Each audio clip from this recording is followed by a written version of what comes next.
अस्सलामुअलैकुम। Straight talk में खुश आमदीद। आपके साथ मैं हूँ आयशा बख्श। सदर डॉक्टर आरिफ अलवी ने गुज़श्ता 5 साल में अपने कई इक़दामात से साबित किया है कि वो आइन के तकाज़ों के मुताबिक सदर मुमलिकत जैसे गैर जानिबदार आइनी ओहदे से ज़्यादा अपनी पार्टी के वफादार हैं। तहरीक अदम एतमाद के दौरान कौमी असम्बली तहलील करने का मामला हो, PTI के दौर में ऑर्डिनेंसेस पर दस्तखत करने हों, सुप्रीम कोर्ट के जज के खिलाफ अपनी सोच को अप्लाई किए बगैर रेफरेंस भेज देना, एक मुंतखब वज़ीर आज़म से हल्फ ना लेने का मामला हो, या फिर अहम कवानीन पर दस्तखत न करने के ट्वीट्स हों, डॉक्टर अलवी ने अपनी जमाती वफादारी ही साबित की। गुज़िश्ता कई दिनों से जारी अफवाहें आज उस वक्त हकीकी खबर बन गईं जब आरिफ अलवी का चीफ इलेक्शन कमिश्नर को लिखा खत सामने आया। सदर अलवी ने इस खत में लिखा है कि उन्होंने 9 अगस्त को वज़ीर आज़म के मशवरे पर कौमी असम्बली को तहलील किया। आर्टिकल 48(5) के तहत सदर का इख्तियार है कि आम इंतखाबात के लिए 90 दिन के अंदर की तारीख मुकर्रर करे। आइनी जिम्मेदारी पूरी करने की खातिर चीफ इलेक्शन कमिश्नर को मुलाकात के लिए मदऊ किया ताकि आइन और उसके हुक्म को लागू करने का तरीका वज़ा किया जा सके। चीफ इलेक्शन कमिश्नर ने जवाब में बरअक्स मौक़िफ़ इख्तियार किया कि यह इलेक्शन कमीशन का इख्तियार है, लिहाजा आम इंतखाबात कौमी असम्बली की तहलील की तारीख के 89वें दिन यानी 6 नवंबर तक होने चाहिए।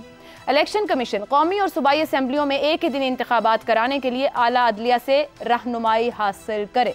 सदर अलवी ने इस खत में कोई वाज़ेह हिदायत नहीं दी बल्कि इंतखाबात की तारीख की तजवीज़ दी है, मगर इस खत से मुल्क में फिर से ऐसे आइनी सवालात पर बहस शुरू हो चुकी है कि क्या सदर इंतखाबात की तारीख देने का मजाज है या इलेक्शन कमीशन? क्या हल्का बंदियों के आइनी तकाजे पूरे होने तक इंतखाबात की तारीख दी भी जा सकती है या नहीं? इंतखाबात 90 रोज़ में ना हो तो फिर कब हों? ये और ऐसे सवालात क्या मुल्क में किसी नए आइनी बहरान को जन्म देने का सबब बन सकते हैं? इसी पर गुफ्तगू करेंगे कि सदर आरिफ अलवी के आज के इस खत का मकसद क्या है, इख्तियारात हैं तो तारीख क्यों नहीं दे देते, और अगर इख्तियारात की समझ नहीं तो किसी आला अदालती फोरम से गाइडेंस क्यों नहीं ले लेते। पैनल में हमारे साथ हैं अबसार आलम, शहजाद चौधरी, जैगम खान और इफ्तिखार अहमद। आप सबके लिए प्रोग्राम का पहला सवाल। सदर डॉक्टर अलवी की इंतखाबात 6 नवंबर तक करवाने की तजवीज़।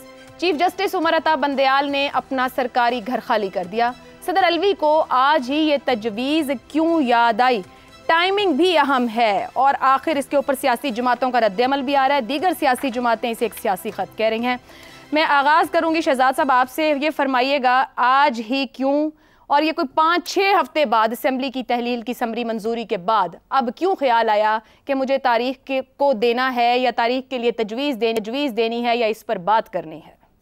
अच्छा आयशा, ये मेरी नज़र में तो ये काम बड़ी देर से सदर पाकिस्तान सोच रहे थे और बार बार लोग जाके उनको समझा रहे थे कि ऐसा कोई काम ना कीजिएगा, इलेक्शन कमीशन को अपना काम करने दें, हम पहले ही बहुत सारे बहरानों में फंसे हुए हैं, घिरे हुए हैं, तो एक और बहरान ना खड़ा कर देना खाम खा में।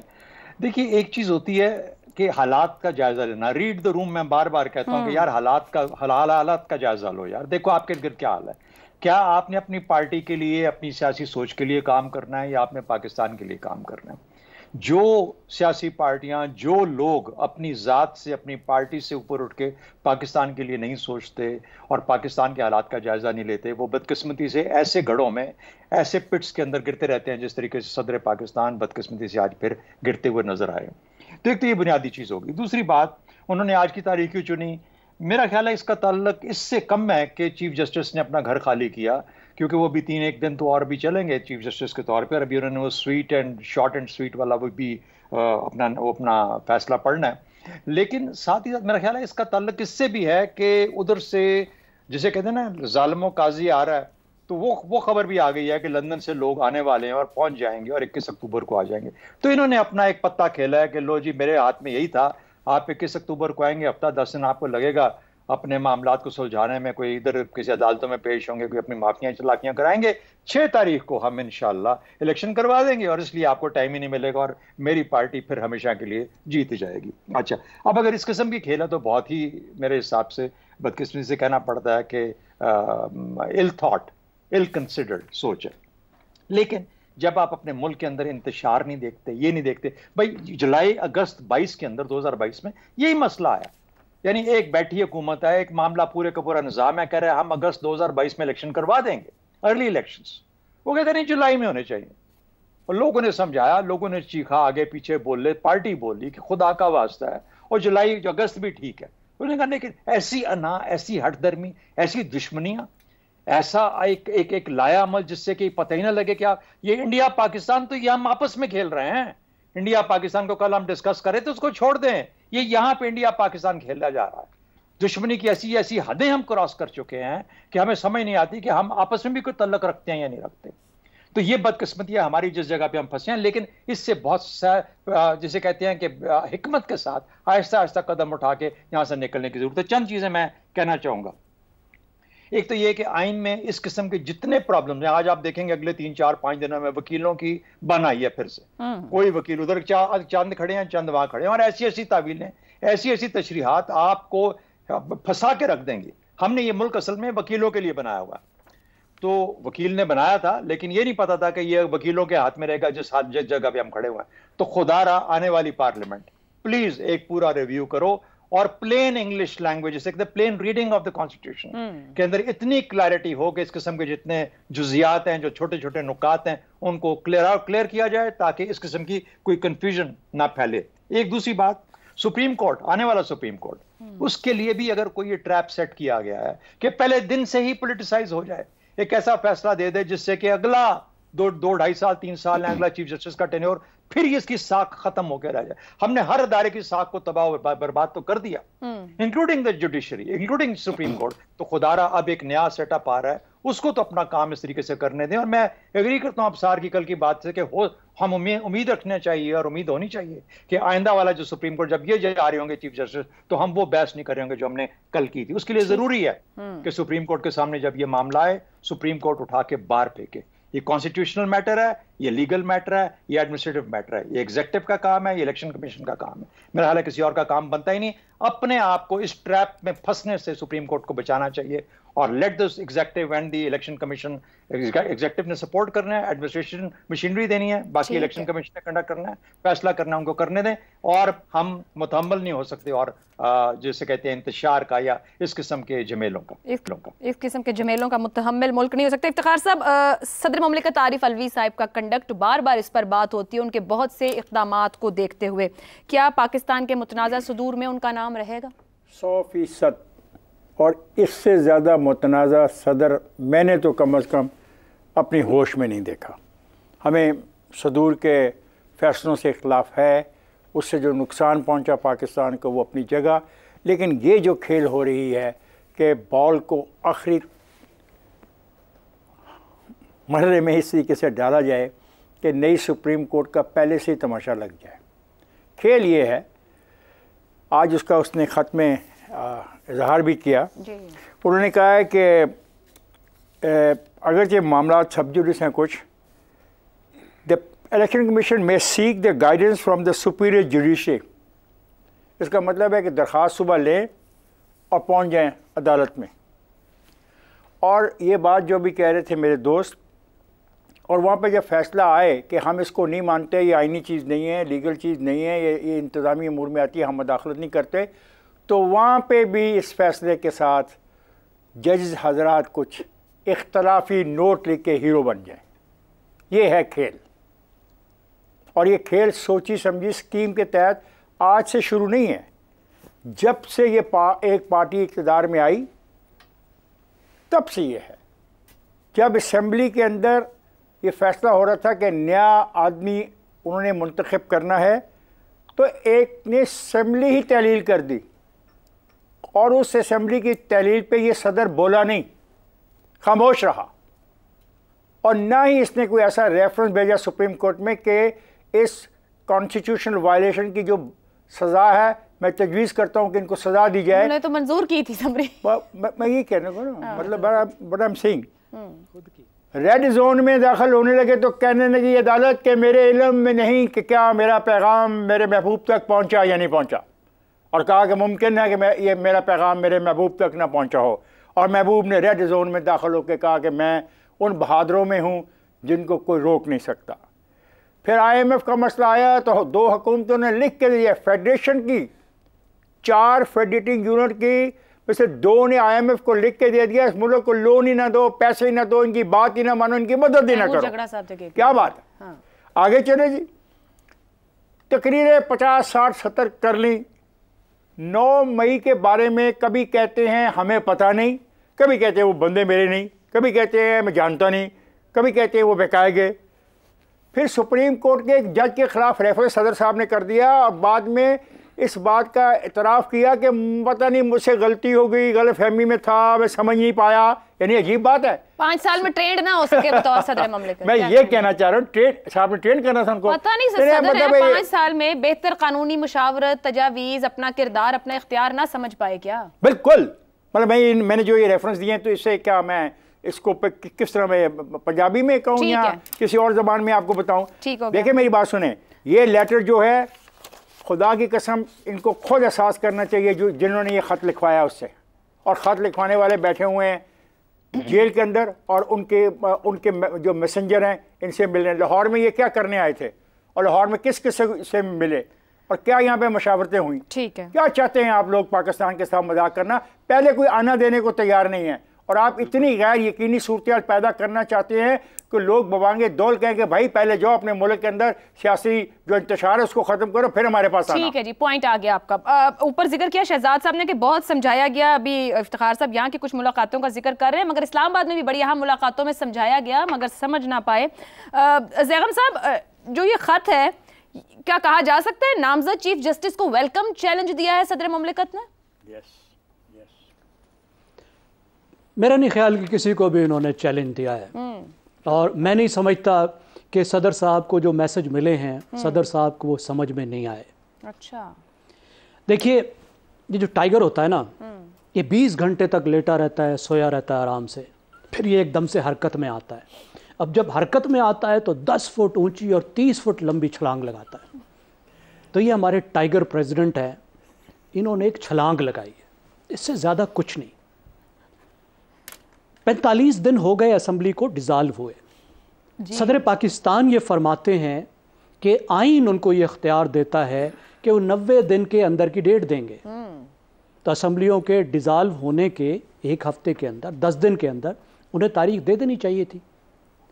कहीं उस आर्टिकल में नहीं लिखा हुआ, आर्टिकल 48(5) में जिसका वो रेफरेंस दे रहे हैं, जो उनके मुताबिक उनको इख्तियार देता है कि वो कोई मुशावरत करेंगे इलेक्शन कमीशन से।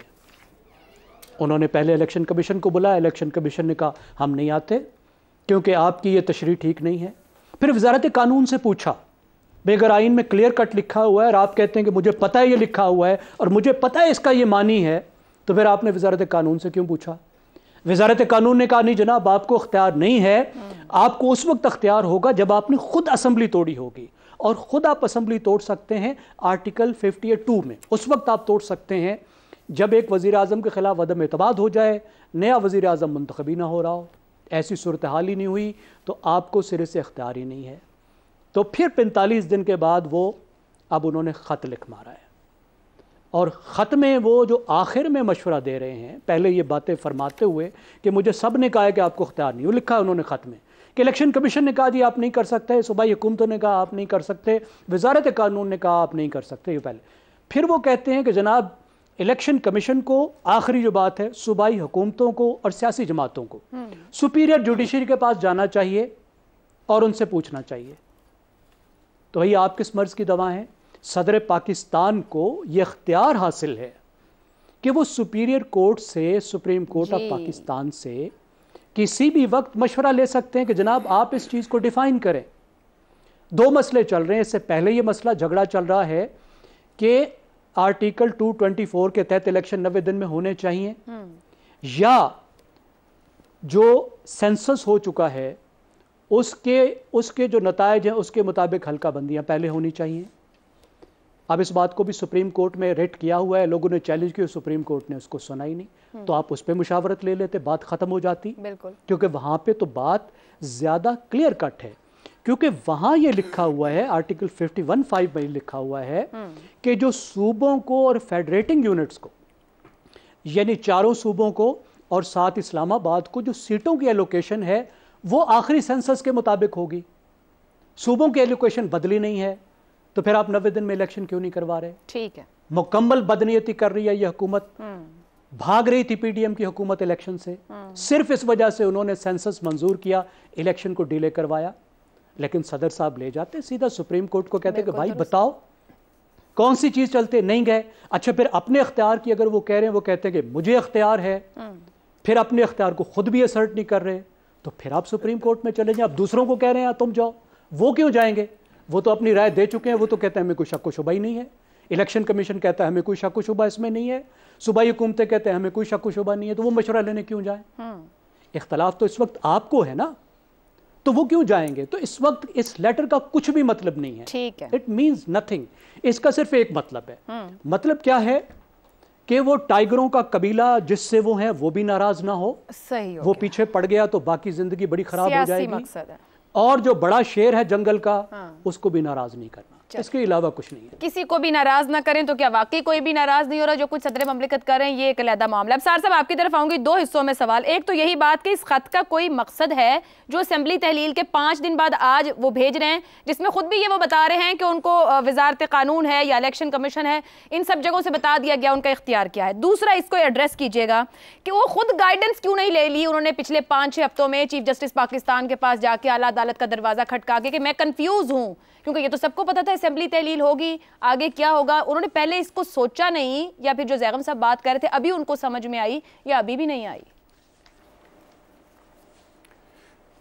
बदनीयती ऐसी सी बात है, और एक ऐसा सियासी वर्कर जिसकी कॉल लीक हुई पीटीआई चेयरमैन के साथ, जिसमें उन्होंने 2014 में जो धरना दिया हुआ था, उसमें वो ये जो मौजूदा सदर हैं ये बड़े फ़ख्र से उनको बता रहे थे कि हमने पार्लियामेंट पे भी कब्ज़ा कर लिया, पीटीवी के अंदर घुस गए हैं, वहाँ भी कब्ज़ा कर लिया है, जिस पे उन्हें शाबाशी भी मिली। दूसरी तरफ उन्होंने बताया कि हम प्राइम मिनिस्टर हाउस के दरवाजे तक भी पहुँच गए हैं। ये इनकी जहनीत है। और कराची में आपने इनका फुटेज तो देखा ही होगा जो सोशल मीडिया पे चलता रहता है, जिसमें वो बताते हैं हमने फ़लानी सड़क भी बंद कर दी, हमने फ़लानी सड़क भी बंद कर दी। इस लेवल से जब बंदा उठ के और उसको पाकिस्तान का सबसे अहम ओहदा दे दिया जाए और उसमें वो आर्म फोर्सेस के सरबराह भी हों, तो आप सोचें कि ये हमारा हाल है। हम इतने बड़े बड़े ओहदों पे ऐसे छोटे छोटे लोगों को भेज देते हैं जो बेसिकली बदनीयत होते हैं और स्ट्रीट अर्चन जिनको कहते हैं, कि गली के गुंडे और बदमाश इस तरह की हरकतें करके, तो जब उनके पास इस तरह की पोजीशन और ये ताकत आएगी, ताकत बज़ाहिर है ना, हमारे आइन के अंदर सदर के पास कोई ताकत नहीं है, लेकिन आप बदनीयती और फसादीपन का उरूज देखें जिसको आरिफ अलवी ने एक नई जोख्त दी है। मैं तो ये कहता हूँ कि इख्तियारात के ना होते हुए जितना फसाद पिछले 1.5 साल में सदर आरिफ अलवी ने बगैर इख्तियार के डाला है इस मुल्क में, और जितना गैर मुस्तहकम किया इस मुल्क को, और जितना बेयकीनी फैलाई है पूरी दुनिया में पाकिस्तान के ख़िलाफ़, वो कोई मुंतखब सदर भी शायद नहीं फैला सका जिसके पास पूरी ताकत थी, चाहे वो 58(2)B के तहत हो, चाहे वो मार्शल लॉ एडमिनिस्ट्रेटर हो। लेकिन इन और वजह यही है, खुलूस नीयत नहीं है। जब आपको खुलूस हो, जब आपको पता हो कि आप इसी मिट्टी के हैं, इसी मिट्टी में रहना है, यहाँ के लोगों को कुछ सहूलत दे दें, कुछ जाते जाते उनके लिए काम कर लें, या रहते हैं तो उनके लिए काम कर रहे हैं, लेकिन वो अपने आप को इस पे आमादा नहीं कर पाए। उनकी जहनीत तो ये है कि जाने से कुछ अर्सा पहले हज करने चले गए अपने तमाम रिश्तेदारों और दोस्तों को लेकर सरकारी तौर पे। अब जिस बंदे की ये सोच हो, उससे आप ये एक्सपेक्ट करें कि वो मुल्क के इस्तेहकाम के लिए या यहाँ बेहतरी के लिए कुछ अपनी पार्टी के लेवल से या अपनी पस्त जहनीत से ऊपर आ जाए, मैं नहीं समझता ये मुमकिन है।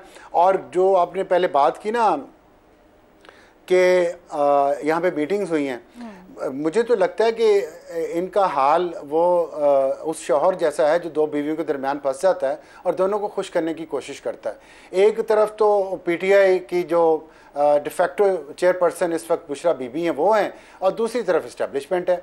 दोनों ने दबाव डाला हुआ है।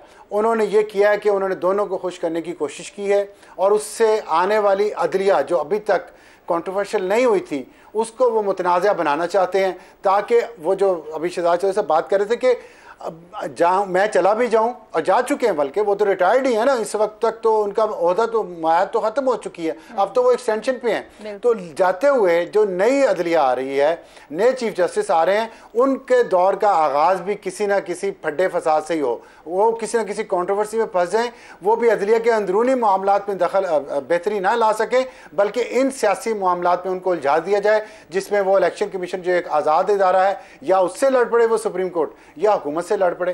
तो मतलब मैं इससे ज़्यादा क्या कहूँ कि अफसोस मुझे तो हो रहा है कि बड़े ओहदों पर छोटे छोटे लोग जब बैठेंगे तो फिर यही होगा।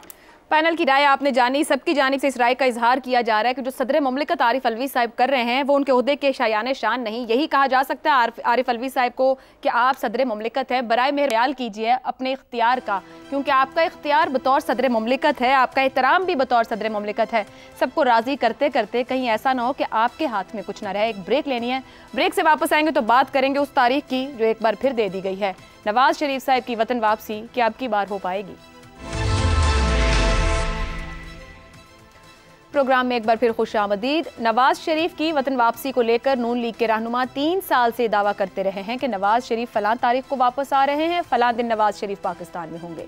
इस साल के वस्त में तो उनके फैमिली ज़राए से भी खबरें सामने आती रहीं कि नवाज शरीफ 4 सितंबर को वापस आ रहे हैं। फिर यह दावा किया गया कि नवाज शरीफ ने 15 सितंबर को पाकिस्तान वापसी का टिकट भी ले लिया है।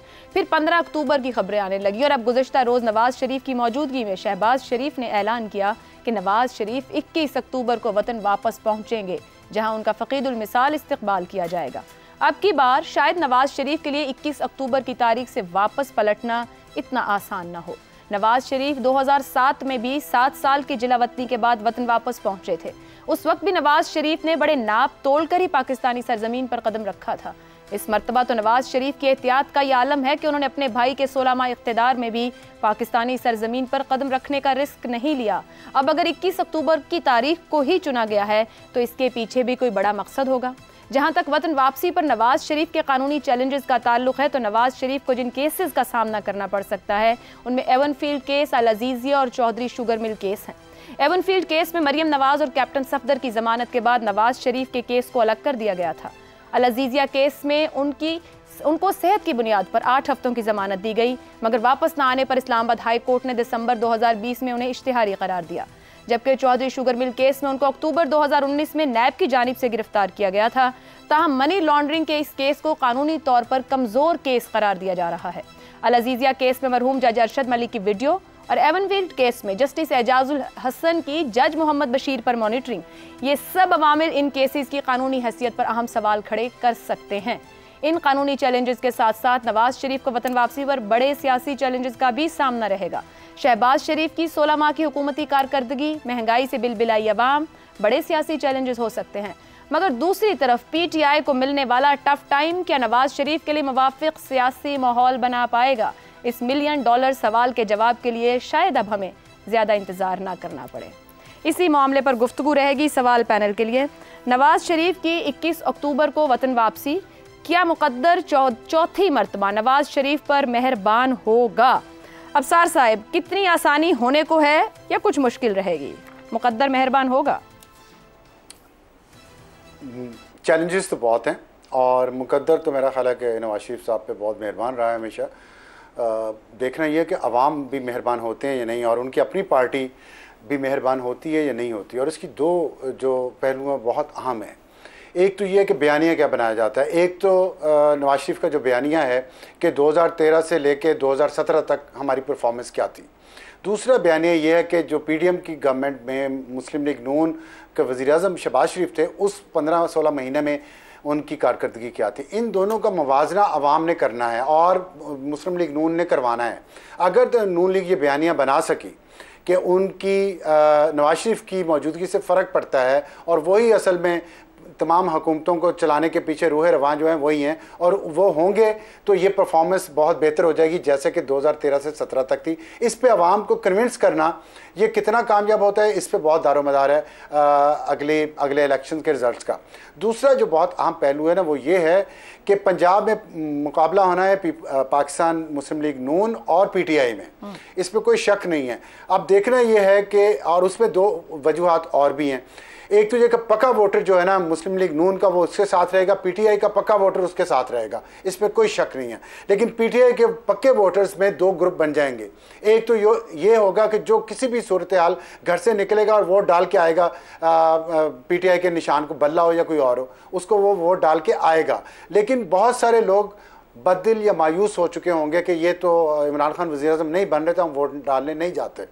तो ये देखना है कि वो तादाद कितनी बनती है। और दूसरी तरफ मुस्लिम लीग नून वो अपने कितने वोटर्स को घर से निकाल सकती है, और जो गैर जानबदार वोटर्स है क्या वो उसको अपनी तरफ मुतवज्जो कर सकती है उस बयानिया से जो उन्होंने अपनी कारकर्दगी के बुनियाद पे देना है। तो ये अगर कर सकी तो फिर तो नवाज शरीफ की किस्मत चौथी बार भी उसमें कोई शक नहीं है। लेकिन अगर ये वोटर्स टर्न आउट बहुत अच्छा ना हुआ तो फिर जाहिर है इसकी साख पे उंगलियां तो उठेंगी। अवामी मेहरबानी और अवामी बयानिया। शहजाद साहब आपकी तरफ में आऊँ तो इलेक्शन फरवरी में मुतवक्के हैं जो गुफ्तगू हो रही है, और 16 माह की नून लीग की या चले वज़ीर आज़म शहबाज शरीफ कारकर्दगी, PTI और इस्टेब्लिशमेंट के दरमियान इख्तिलाफात क्या नून लीग का सबसे बड़ा पॉलिटिकल टूल होगा? मेरा ख्याल है यही टूल है उनके पास। मैं उसके ऊपर आता हूँ आपके सवाल का जवाब देते हुए। लेकिन देखिए, नवाज शरीफ साहब का जो आना है ये बजाते खुद भी एक बहुत बड़ी तब्दीली है।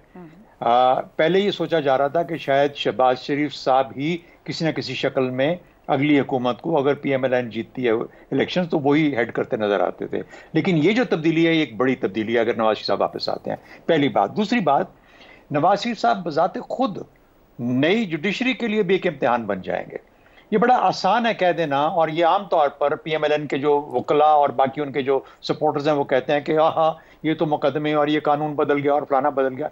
मेरा ख्याल है किसी भी जज के लिए उस जगह बैठ के बेंच के ऊपर ये फैसला करना उन चीज़ों की बुनियाद पे जो कि हमारे आइन और कानून का हिस्सा है कि नहीं, नवाज शरीफ साहब बिल्कुल उनको क्लीन चिट दी जा रही है, मेरा ख्याल है इस पर भी कुछ सवाल उठेंगे और ये सवालात उठ सकते हैं। और इससे अगर उस वक्त पोलिटिसाइज नहीं हुई जो कि सदर साहब ने कोशिश की है, तो इस सूरत में जरूर पोलिटिसाइज होने के चांसेस हैं जुडिशरी के। बहुत फूंक के उनको कदम रखना पड़ेगा।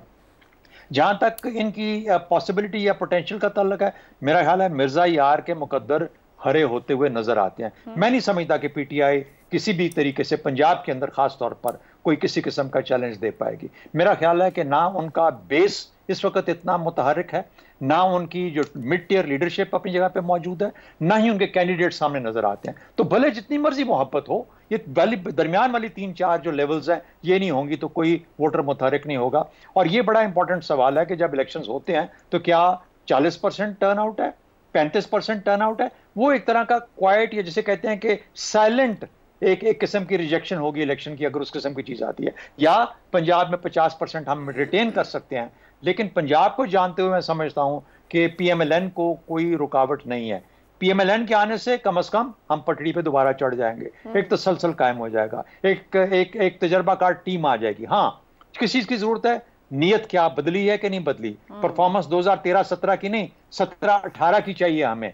वो परफॉर्मेंस है जो कि हमारे एक्चुअल जो रियलिटी के साथ आगे लेके चलने वाली है। वो 13-17 वाली 90 की दहाई के अंदर तो चल सकती थी 1990s की, लेकिन अब उस तरह की सियासत लेके आगे चलने की या मईशत को लेकर चलने का चांस नहीं। तो ये तब्दीलियां लानी पड़ेंगी अपनी सोच के अंदर, और फिर पाकिस्तान में रह के लीडरशिप देनी पड़ेगी। पाकिस्तान से इतने दौरे करके इतने दिनों, हंड्रेड्स ऑफ डेज आप बाहर नहीं रह सकते। ठीक है जी, एक ब्रेक पे जाना है। मुकद्दर मेहरबान हो सकता है, तब्दीली लानी पड़ेगी, किस हद की और अवाम कैसे मुतमईन होगी? मजीद गुफ्तगू इस ब्रेक के बाद। प्रोग्राम के आखिरी हिस्से में खुशामदीद गुफ्तगू हो रही थी 21 अक्टूबर नवाज शरीफ की वतन वापसी की। इफ्तिखार साहब, 30 साल से इस्टेब्लिशमेंट की आंख के तारे, शहबाज शरीफ की 16 माह की कारकर्दगी को अगर रखा जाए सामने, नवाज शरीफ एंटी इस्टेब्लिशमेंट बयानियां बनाने में और भाई की कारकर्दगी जो रही, कामयाब हो जाएंगे इसके दफा में? भाई की कारकर्दगी कोई इतनी अच्छी नहीं रही, काफ़ी वोट बैंक डिस्टर्ब हुआ पाकिस्तान मुस्लिम लीग नवाज का।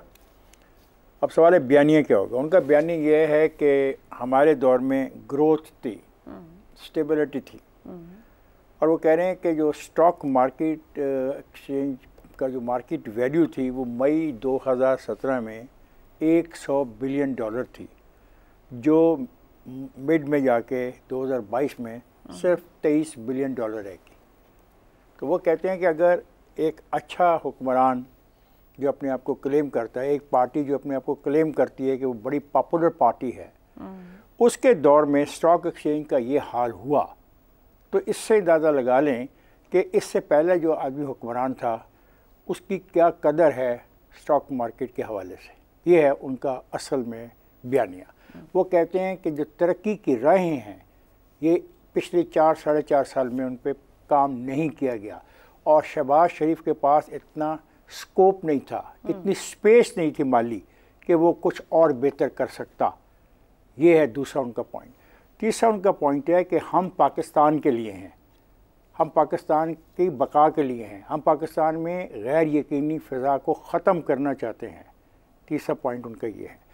अब ये बात बड़ी इम्पॉर्टेंट हुई डिस्कशन में कि बददिल वोटर्स कौन होंगे, गैर जानबदार वोटर्स कौन होंगे, ये बड़ी इम्पॉर्टेंट बात है। अगर वोटर बददिल हो जाता है तो फिर पीपल्स पार्टी के साथ जो सलूक हुआ एक इंतखाब में वो हो सकता है पीटीआई के साथ, और अगर वोटर उसका बददिल ना हुआ तो पंजाब में बहुत बड़ा मार्का होगा। सही। हर नशिस्त के ऊपर बहुत कांटेदार मुकाबला होगा। इसको इजी लेना, अगर ले रहे हैं मुस्लिम लीग वाले तो वो गलती पर है। अब मुकद्दर मेहरबान हो सकता है, it will be very close call. और डिपेंड करेगा कि टर्नओवर कितना होता है। बड़ी बुनियादी बात कही है मेरे एक दोस्त ने कि टर्नओवर और गैर जानबदार वोटर का रवैया और बददिल वोटर का रवैया, ये 3 इम्पॉर्टेंट फैक्टर होंगे। और अगर ये तीनों बदल जाते हैं, इसमें कोई भी तब्दीली आती है तो हमें हर रोज़ वॉश करना पड़ेगा और फिर ये भी देखना पड़ेगा कि इस्तकबाल कैसा होता है। ठीक हो गया। जो इन्होंने कहा है क्या उसको ये साबित कर सकते हैं?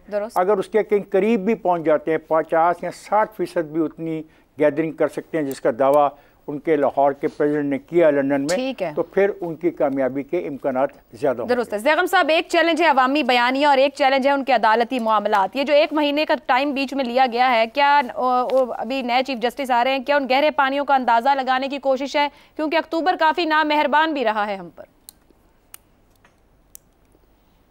कल परसों में एक छोटा सा तजर्बा कीजिए। मुस्लिम लीग नवाज के जिस बयानिए की बात हो रही है, ज़रा 2-4 नौजवानों को, लड़कियों को, लड़कों को रोक के ज़रा बयानियाँ सुनाइएगा। अगर उनका हासा ना निकले तो खाना मैं आपको खिलाऊंगा। देखिए, खाने की ऑफर आ गई। कहते हैं कि 309 साल तक असहाबे कहफ सोते रहे थे। जब वो जागे थे तो दुनिया बदल चुकी थी। मियाँ नवाज शरीफ 3 साल 9 महीने रहे हैं बरतानिया में। यहाँ पर दुनिया बदल चुकी है। ये माजी के किस्से होते हैं। पीपल्स पार्टी अब भुट्टो की कहानियां सुनाकर लोगों को अट्रैक्ट नहीं कर सकती। इस वक्त लोग इस 16 माह को जानते हैं जिसमें इन्होंने हुकूमत की है, और जो इस वक्त की हुकूमत चल रही है उसको वो उसकी कंटिन्यूटी के तौर पर देखते हैं। मियाँ साहब ने वो हुकूमत कैसे चलाई, वो मियाँ साहब की हुकूमत थी। टीम मियाँ नवाज शरीफ की थी। मियाँ नवाज शरीफ ने उसे इस तरह चलाया जिस तरह के फैमिली की करियाना शॉप को चलाया जाता है। वज़ीर आज़म मेरा भाई, वज़ीर आला मेरा भतीजा, और गोलक पे बैठेगा मेरा समधी, आधी कैबिनेट में हो गई मेरी बिरादरी। इस तरह मुल्क चलते हैं। शायद हमारी नस्ल ये बर्दाश्त कर लेती थी। ये जो अभी नई नस्ल है, जो 1.5-2 करोड़ वोटर हर इलेक्शन में ऐड होते हैं 18 से 25 साल के, they are not willing to take this nonsense. हुआ ये है कि दुनिया में पार्टियां जमहूरी होने की वजह से मुसलसल वक्त के साथ हम आहंग होती हैं। नई लीडरशिप आती है, नई सोच आती है, अपने आप को बदलती है। ये जब जमहूरी नहीं है तो ये 40 साल पुराने दौरों में फंसी हुई हैं। इनकी सोच, इनके चेहरे, इनके नैरेटिव, इनकी प्लानिंग, इनका सारा कुछ 30-40 साल पुराना है। जो नई नस्ल है उसकी कोई अट्रैक्शन नहीं है। मैं छोटी सी आपको आखिर में बात बताऊं, जो मेरी अपनी अंडरस्टैंडिंग थी, जो मंजरनामा मेरे जहन में था, उससे अगर मवाजना करें तो नुसरत जावेद साहब कहते हैं कि शायद नवाज शरीफ साहब गवाल मंडी से भी नहीं जीत सकेंगे। आपकी नज़र में मुकद्दर मेहरबान नहीं होगा? अब मुझे नहीं लगता जी, मुझे नहीं लगता। इस दफ़ा वो मेहरबान होंगे जो पिछली दफ़ा नाराज़ थे, लेकिन मुकद्दर मेहरबान नहीं होगा। मतलब ये हुआ कि ये मकबूलियत और मकबूलियत का ही मुकाबला रहेगा इस मुल्क में। आपसे इतना ही। चारों मेहमानों का शुक्रिया। इजाज़त दीजिए। अल्लाह हाफ़िज़।